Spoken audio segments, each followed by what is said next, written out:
number 1. Energy. Ito ang number 1, 06.7 Energy FM. Sa bahay, opisina, kotse, taxi at jeep. What? Tricycle, FX, basta masigip. O kaya? Palengke, internet, plaza, karinderya. Energy FM, nagbibigay sa'yo. Huwag mong sabihin radyo, sabihin mo Number 1. Energy.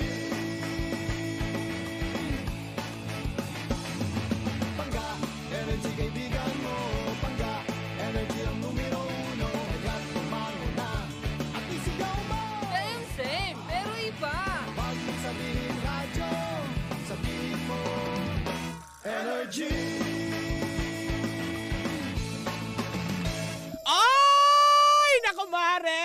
Hi! Happy that you're back! With O, all diba? the baklang bak. Naman! And the bakla is complete, di ba? Yes. Pero syempre, dahil sa masaya ko ngayong araw na to, Oh. marami din tayong pwedeng ibahagi sa ating mga panggana na nakatutok sa atin na mga supplements na pwede na pagkatiwalaan at wala silang pangamba. Like what? Ay etong MX3 Plus with L-carnitine and CoQ10. Ano ba meron dyan, Mare? Well, alam mo naman about MX3 Capsules sa gawa. Alam mo yan na sa purong mangustin na nagtataglay ng alpha mangustin, beta mangustin at gamma mangustin, mga sangkap na nakakatulong at hindi nakakasama sa ating pangangatawan at kalusugan. Wow! Kaya naman pala plus dahil may dagdag benefit ng CoQ10 at L-carnitine. Correct! Alam mo ba na ang coenzyme Q10 ay isang uri ng supplement na kailangan ng ating katawan lalo pa tayo'y nagkakaedad. Tulong para sa malakas na heart muscle fiber. Alam mo ba, Mare, na ang L-carnitine naman ay isang uri ng protina na tumutulong para sa maayos na metabolismo o panunaw. Correct! Kaya nga naman kung meron kang katanungan, bisitahin ang kanilang website sa mx3ph.com. O di kayo naman tumawag sa kanilang hotline sa 0918-8888-693. Cheers, miss! Gabaklita! With Tita Cora and Kapitana Sisa. Same, pero iba! We are number 106.7 Energy FM. Pangga! Huwag mong sabihing radyo. Sabihin mo! Yan! Ano ba talaga? Saan ko ba dapat isuot ito? Ayan. Naguguluhan. Diba? Na nakakaloka. Happy Tuesday morning po sa inyong lahat. Medyo sumisilip na ang haring araw sa labas, Mare. Medyo lang. Diba? Medyo sumisilip tapos medyo alam mo Umaambun-ambun yun, pa rin. May tampo pa siya ng konti. Oo. Nagtatampo pa ng konti yung araw. Alam mo, Mari, nakakalungkot kanina kasi Oo. may mga nadaanan ako sa parte ng Maynila Oo, diba? na nagkalat pa rin ang mga basura dulot ng ng bagyo kahapon. Correct, ng diba? pagbaha.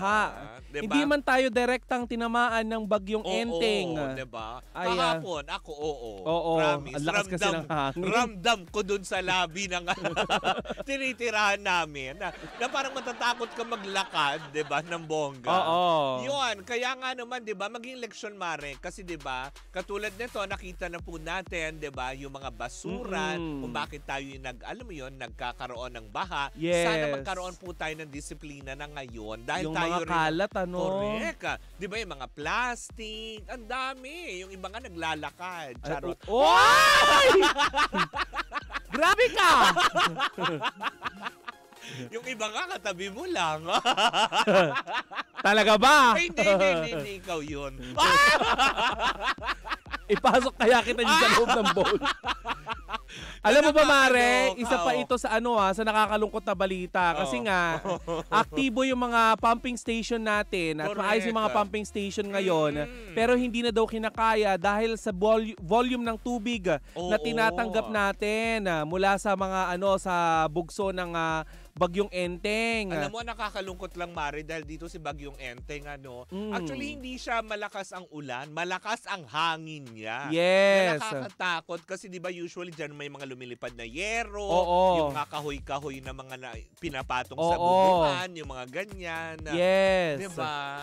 Na nakakaloka. Kaya naman, sa ating Mag-iingat mga tayo. pangga, ang pinakamagandang gawin natin, syempre, wag na tayong dumagdag pa sa mga kalat. Correct, Kung diba? merong mga kalat, di ba? Oo. Damputin, itapon sa tamang basurahan. Correct, 'di ba? At syempre, 'di ba? kung talagang alam mo yun, wala rin naman kayong gagawin, manahimik na lang kayo sa loob ng inyong mga tahanan. Oo. Wag na rin kayo magdagdag bilang kalat. At saka wag tayo magtayo ng kahit anong kahit anong istruktura sa Oo. ibabaw ng mga lugar kung saan dumadaan ang tubig baha. Correct. Diba? Lalo na sa mga palabas ng Manila Bay. Naman. Diba? Hindi nakakaganda yan sa ating Diba? sa ating environment. Pero ito, Mari, bumabagyo yata ng balita. Ay, naku, Sa eto talaga.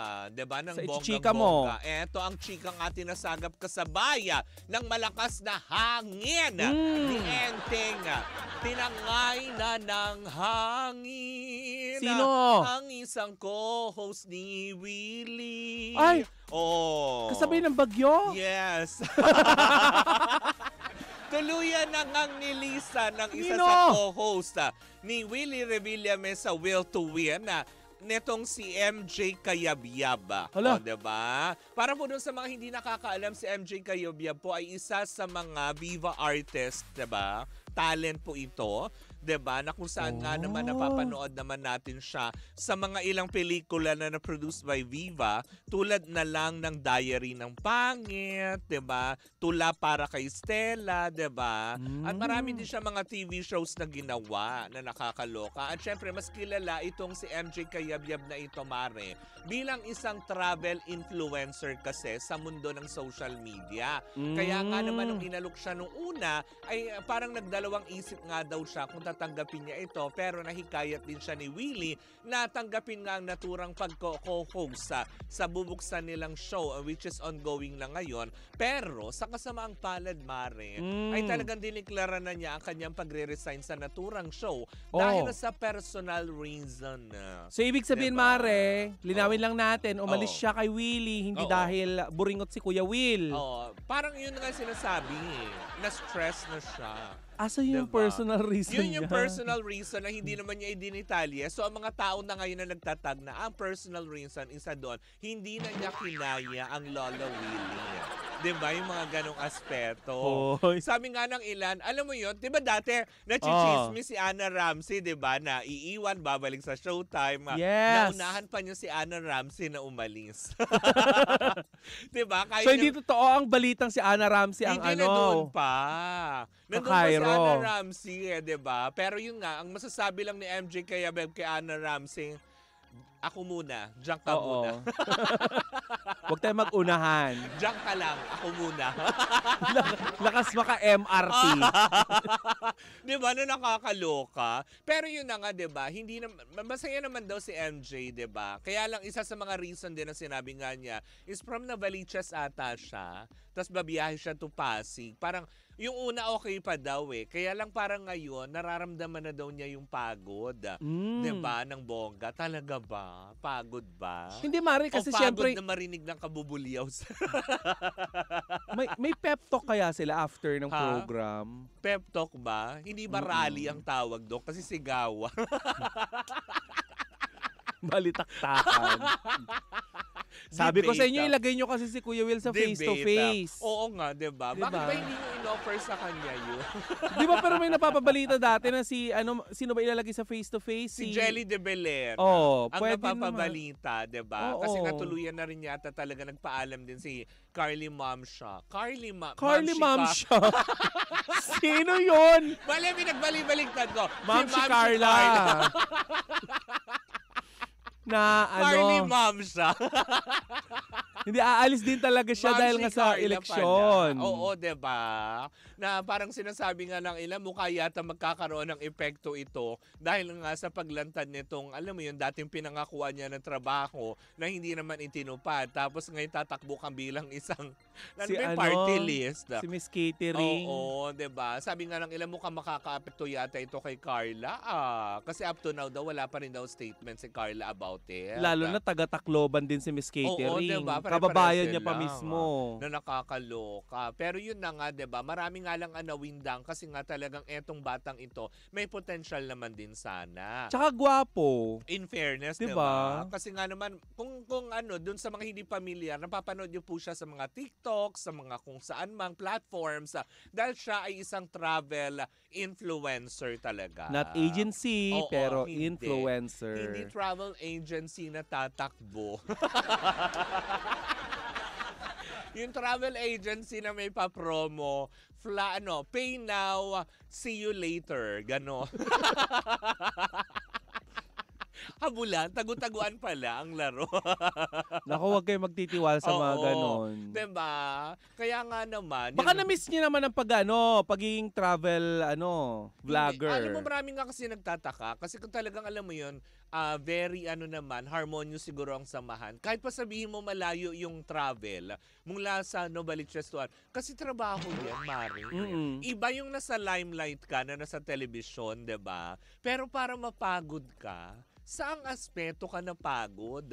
Hindi naman siguro ikaw yung nagkakabit ng kable ng mga ilaw doon bago mag-show, diba? I've been there. Oh, yung mga pagod. Kable? Hindi, muntik na ako makapagsabi ng Di ba na ito podcast? Speaking of podcast, correct, inilabas na diba? kahapon yung episode namin with Nikki Morena and Kevin Montellano. Diba? Pero yun na nga, Mare.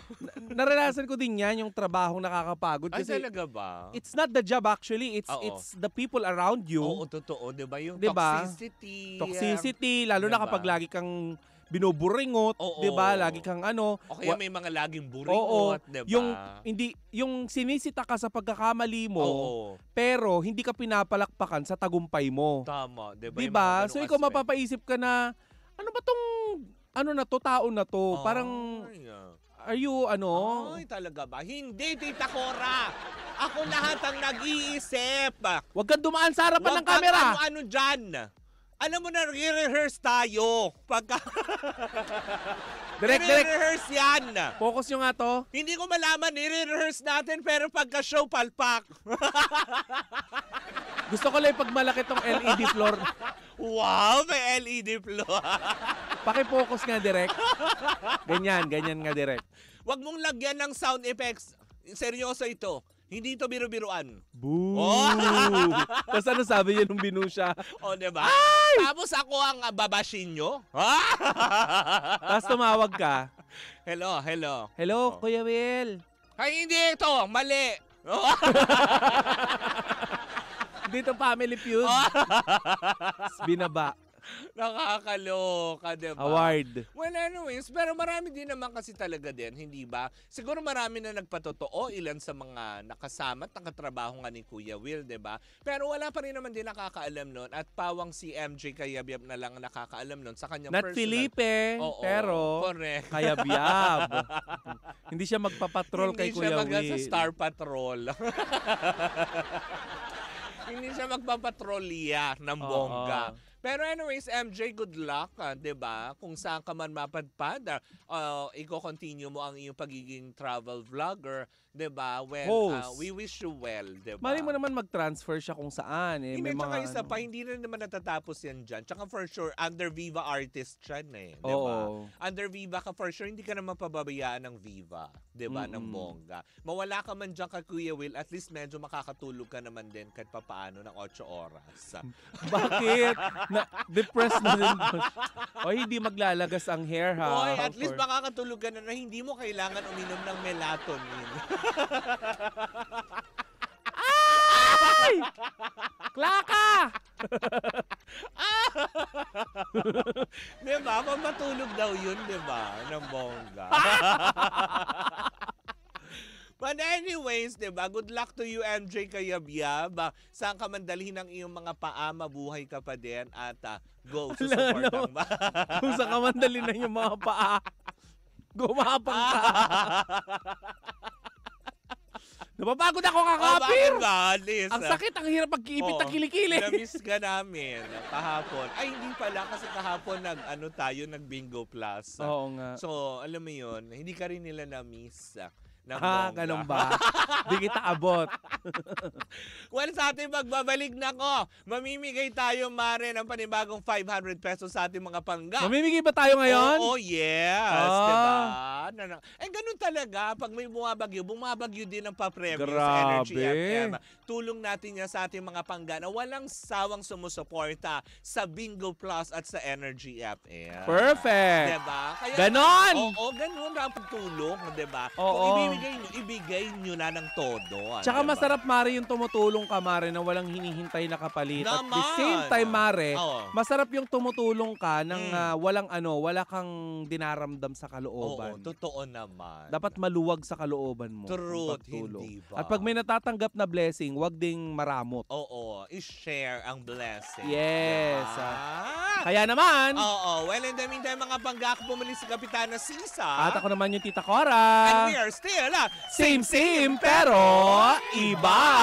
Tuloy-tuloy pa rin po ang ating tugtugan. Siyempre, dito po lamang yan sa number 106.7 Energy FM. Pangga, wag mong sabihing radyo. Sabihin mo!